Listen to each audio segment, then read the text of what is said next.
Hello नमस्कार दोस्तों, स्वागत है आप सभी का फिर से। तो आज की इस वीडियो में बात करेंगे airport authority of India AAI-ATC के एग्ज़ाम रिव्यू के बारे में। आपका एग्ज़ाम कंडक्ट कराया गया 25 मार्च को। तो इसमें पहले फिजिक्स, देन मैथ और फिर चारों सब्जेक्ट के बारे में एक एक करके डिस्कस करेंगे कि किस टाइप से आपसे क्वेश्चन पूछे गए थे। तो यहाँ पे सरप्राइजिंगली एक बात देखने को मिली है कि जो आपका पैटर्न है वो प्रीवियस ईयर से बिल्कुल रिपीट नहीं हुआ है। तो प्रीवियस ईयर में जो भी क्वेश्चन पूछे गए थे, इससे पहले इसकी एग्ज़ाम हुई थी आपके पास 2015 में, उसके बाद में 16 में और उसके बाद में हुई थी आपके पास 18 में। ठीक है, 18 में आपकी 3 शिफ्ट हुई थी, यहाँ पे 2 शिफ्ट थी और ऐसे ही यहाँ पे भी 2 शिफ्ट थी। ठीक है, और अब ये 2020 की जो एग्ज़ाम अभी कंडक्ट हुई है, इसमें 3 शिफ्ट हैं आपकी। क्लियर है? तो यहाँ पे तीनों का जो पैटर्न था लगभग सेम था ना, जो भी क्वेश्चन पूछे गए थे यहाँ पे लगभग तीनों का सेम पैटर्न था। और क्वेश्चन किस हिसाब से थे कि वेव ऑप्टिक्स का आपका सबसे ज़्यादा वेटेज था। यहाँ से नंबर ऑफ क्वेश्चन फिजिक्स में ज़्यादा पूछे गए थे, लगभग 10 से 12 क्वेश्चन आपके पूछे गए थे। ठीक, टोटल आपके फिजिक्स के 30 क्वेश्चन पूछे जाते हैं, जिसमें से 10 से 12 क्वेश्चन आपसे वेव ऑप्टिक्स से हर बार कवर किए जाते हैं। ठीक है, स्टूडेंट ने उन्हीं के हिसाब से तैयारी की और जैसे कि 2018 में जो पूछा गया था उसी पैटर्न के हिसाब से यहाँ पे स्टूडेंट ने तैयारी की। लेकिन देखने को क्या मिला यहाँ पे कि जो वेव ऑप्टिक्स से एक भी क्वेश्चन नहीं पूछा इस बार। ठीक है, वेव ऑप्टिक्स से एक भी क्वेश्चन नहीं पूछा। और इस बार जो क्या क्या नए टॉपिक आए हैं, देखो काइनेमेटिक्स से क्वेश्चन पूछे आपसे भर भर के, पुली टेंशन से भी क्वेश्चन आया था आपका, डायनेमिक्स से पूछा था आपसे और मैकेनिक्स से। तो इनसे आपसे ज़्यादातर क्वेश्चन पूछे गए।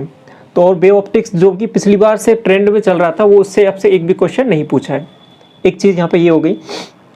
इसके बाद में ऐसा ही सरप्राइज इन्होंने मैथ में दिया है। मैथ में क्या दिया है कि जैसे कि पहले आपका क्या होता था कि डिफरेंशियल इक्वेशन हो गई, लिमिट एंड कंटिन्यूटी हो गई, कन्वर्जेंस डाइवर्जेंस हो गया, इंटीग्रेशन, इससे ज़्यादातर क्वेश्चन पूछे गए थे। लगभग कहेंगे 90% आपका सिलेबस मैथ का इन्हीं टॉपिक को कवर कर रहा था। कोई एक आध क्वेश्चन आपसे अलग से पूछा गया था। ठीक है, आपका प्रोबेबिलिटी से ना के बराबर क्वेश्चन पूछे गए थे पिछली बार। लेकिन इस बार क्या हुआ है कि सब कुछ पैटर्न चेंज कर दे, इन टॉपिक से आपके एक भी क्वेश्चन नहीं पूछा है। ठीक है, एक भी क्वेश्चन यहाँ से नहीं पूछा गया है इन टॉपिक से। क्लियर? और पूछे कहाँ से गए क्वेश्चन आपसे? P&C हो गया आपका, प्रोबेबिलिटी और कोऑर्डिनेट ज्योमेट्री हो गया, 3D वेक्टर। ठीक है, इन सभी चैप्टर से पूछे गए हैं जो आपके पहले नहीं पूछे जाते थे। ठीक है, तो हुआ क्या है कि यहाँ पे ज़्यादातर स्टूडेंट जो कि तैयारी करके गए थे इसके अकॉर्डिंग, जो प्रीवियस ईयर का पैटर्न था 2018 के अकॉर्डिंग जो तैयारी करके गए थे, उनके लिए कहीं ना कहीं यहाँ पे झटका लगा है। क्या कि उनके जो क्वेश्चन है वो ज़्यादा ठीक नहीं हो पाए। ठीक है, वो अच्छे से परफॉर्म नहीं कर पाए। ठीक है, तो वो सभी के लिए हुआ है ऐसा। क्लियर है बात? तो सभी ज़्यादातर स्टूडेंट ने जो तैयारी की है वो अगर प्रीवियस ईयर के पैटर्न को ध्यान में रखते हुए की है, जो जो क्वेश्चन आपके प्रीवियस ईयर में आए, तो उनके लिए कहीं ना कहीं इसमें थोड़ा सा झटका है। लेकिन दूसरी चीज़, जिसने पूरे सिलेबस को कवर करके भी किया है, ठीक है, उनके लिए थोड़े बहुत क्वेश्चन उन्होंने बनाए होंगे, लेकिन क्वेश्चनों का लेवल था वो अच्छा खासा था। ठीक है, क्वेश्चन आपसे अच्छे खासे पूछे गए थे जिनका लेवल था अच्छा। जैसे कि आप प्रोबेबिलिटी में आपके क्वेश्चन थे वो लेवल थोड़ा आसान था। ठीक है, कोऑर्डिनेट ज्योमेट्री में आसान था, लेकिन फिजिक्स में आपसे अच्छे क्वेश्चन पूछे गए थे। काइनेमेटिक्स से आपसे, पुली एंड टेंशन से आसान क्वेश्चन पूछा गया था। ठीक है, इस टाइप से आपके क्वेश्चन यहाँ से पूछे गए थे। तो जो इनको लीव करके गया बिल्कुल, उनके लिए थोड़ी सी दिक्कत आई होगी, लेकिन जो ज़्यादातर स्टूडेंट इसी पे कवर करके गए थे तो इसलिए उनको ज़्यादा यहाँ पे प्रॉब्लम थोड़ी सी फेस करनी पड़ी। और इसके बाद में बात करें, ये तो 60 क्वेश्चन का बात हो गई। ठीक है, 60 क्वेश्चन की ये बात हो गई, क्योंकि आपका 30 फिजिक्स का हो गया, 30 मैथ का हो गया। इसके बाद में बात करें 60 क्वेश्चन आपके यहाँ से पूछे गए थे नॉन टेक पार्ट से, जहाँ पे 20 क्वेश्चन आपसे थे इंग्लिश में, क्वांट से थे आपके पास 15 क्वेश्चन, रीजनिंग से भी 15 क्वेश्चन थे आपके पास, और यहाँ से जीके से 10 क्वेश्चन थे। अब इसके बाद में इंग्लिश में बात करें, इंग्लिश में आपका जो सेम पैटर्न आ रहा है उसी से क्वेश्चन पूछे गए और आसान क्वेश्चन पूछे गए। ठीक है, यहाँ पे बन रहे थे। पैसेज अभी आया था यहाँ पे, उसमें 3 से 4 क्वेश्चन पैसेज से पूछे गए थे। ठीक है, वोकैब था आपका, एक्टिव वॉइस, पैसिव वॉइस था। ठीक है, और इसके बाद में डायरेक्ट इनडायरेक्ट था। तो इन सभी से क्वेश्चन आपसे पूछे गए, तो वो बन रहे थे आसानी से। तो ये इंग्लिश का हो गया आपके पास।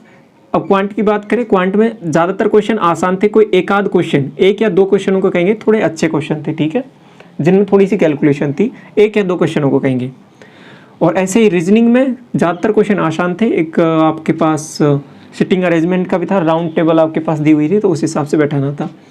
तो सिटिंग अरेंजमेंट थे, एनालॉजी से क्वेश्चन थे, तो सभी चीज़ों से यहाँ से क्वेश्चन पूछे गए। ठीक है, रीजनिंग में भी आसानी से बन रहे थे। जीके बहुत ही आसान आई थी, जिसकी तैयारी होगी अच्छे से वो लगभग 8 से 9 क्वेश्चन खूब किए होंगे उसने। ठीक है, 8 से 9 क्वेश्चन अच्छे से उसने ठीक किए होंगे। करने को तो वैसे सभी आपने पूरे के पूरे 10 ही किए होंगे, क्योंकि नेगेटिव मार्किंग तो थी नहीं, नेगेटिव मार्किंग नहीं थी तो क्वेश्चन तो आपने 120 ही किए होंगे टोटल। लेकिन जिसके जीके इतना आसान था कि 8 से 9 क्वेश्चन बिल्कुल ठीक ठीक बनाए होंगे, जिसकी थोड़ी सी तैयारी है जीके। तो ये हो गया आपके पास इंग्लिश, क्वांट और रीजनिंग और जीके। तो इन चारों का सेक्शन को बोल सकते हैं बहुत आसान सा, ठीक है, आसान कह सकते हैं इनको। लेकिन ये वाला पेपर जो था, बाकी का जो 60 नंबर का जो पेपर था आपके पास फिजिक्स का, और बात करें दूसरी बात करें हम मैथ का, ठीक है, मैथ के बारे में बात करें तो ये पेपर थोड़ा कहीं ना कहीं चैलेंजिंग था। तो इसमें सभी को प्रॉब्लम आई है, ऐसी कोई बात नहीं है कि आपके लिए ही कोई दिक्कत आई है, तो सभी के लिए प्रॉब्लम आई है। जो भी प्रीवियस ईयर के हिसाब से करके गए उन्हें खासकर दिक्कत आई है यहाँ पे, जो तैयारी कर रहे थे कि वो प्रीवियस ईयर के पैटर्न के हिसाब से कर रहे थे, लेकिन इस बार उन्होंने बिल्कुल चेंज कर दिया। तो ये सब चीज़ें थी इसके बारे में। तो आई होप आपको समझ में आ गया होगा। आपकी क्या राय है, आपका पेपर कैसा हुआ, और इसको पेपर को लेकर कि आपने कैसे क्वेश्चनों का अटेम्प्ट किया, ठीक है, कहाँ आपको प्रॉब्लम फेस हुई, ठीक है, वो सब आप बता सकते हैं। तो ये सब चीज़ थी, आई होप आपको अच्छे से समझ में आ गया होगा। तो चलिए वीडियो को यहीं तक रखते हैं। Thank you so much.